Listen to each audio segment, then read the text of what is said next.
അല്ല ഭാഗമാകലോടെ മാസം പറയുന്നത് എന്ത് ഭാഗം ഈ അവസ്ഥയിലും അല്ല അതൊക്കെ പറയേണ്ട സമയത്ത് പറയേണ്ടതുപോലെ പറയും. മനസ്സിലായില്ലേ? ഇപ്പൊ ഇത്രേ പറയാനുള്ളൂ. എനിക്ക് അദ്ദേഹത്തെ കണ്ട് പറയേണ്ട ഉത്തരവാദിത്വം എനിക്കുണ്ടായിരുന്നു.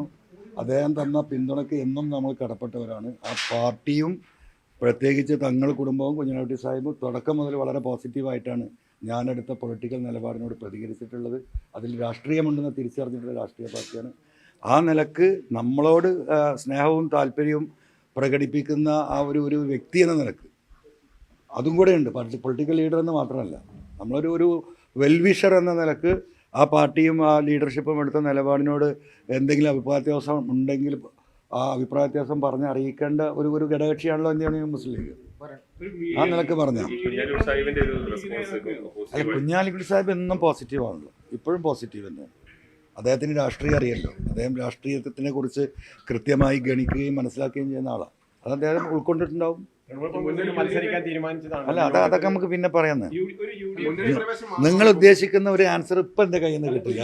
നല്ല വല്ല ആൻസർ വേണമെങ്കിൽ നിങ്ങൾക്ക് ചോദിക്കാൻ പറയാം. അല്ല അതൊക്കെ നമുക്ക് പിന്നെ പറയാം. കണ്ട് സംസാരിക്കാൻ ശ്രമം നടത്തുന്നെന്ന് പറഞ്ഞു. അങ്ങനെ എന്തെങ്കിലും വിവരം കിട്ടി?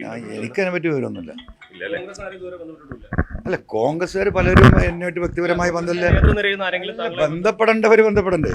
അല്ലാതെ കോൺഗ്രസ് ലീഡർഷിപ്പ് എന്നോട് സൗഹൃദം പണ്ടും ബന്ധപ്പെടുന്നുണ്ട്, ഇപ്പോഴും ബന്ധപ്പെടുന്നുണ്ട്. അതൊക്കെ ഇപ്പോൾ ഇങ്ങനെ ഒരു പൊളിറ്റിക്കൽ ബന്ധപ്പെടലായിട്ട് കാണാൻ പറ്റില്ലല്ലോ. ഞാനിപ്പോഴും മുമ്പ് എൻ്റെ കാലിലാണ്, ഇപ്പോഴും എൻ്റെ കാലിലാണ്. ഈ രണ്ട് കാലിൽ ഞാൻ ഇപ്പോഴും നിൽക്കുന്നുണ്ട്. അത്രേ ഉള്ളൂ. അല്ല അതൊക്കെ നമുക്ക് പറയാന്നേ.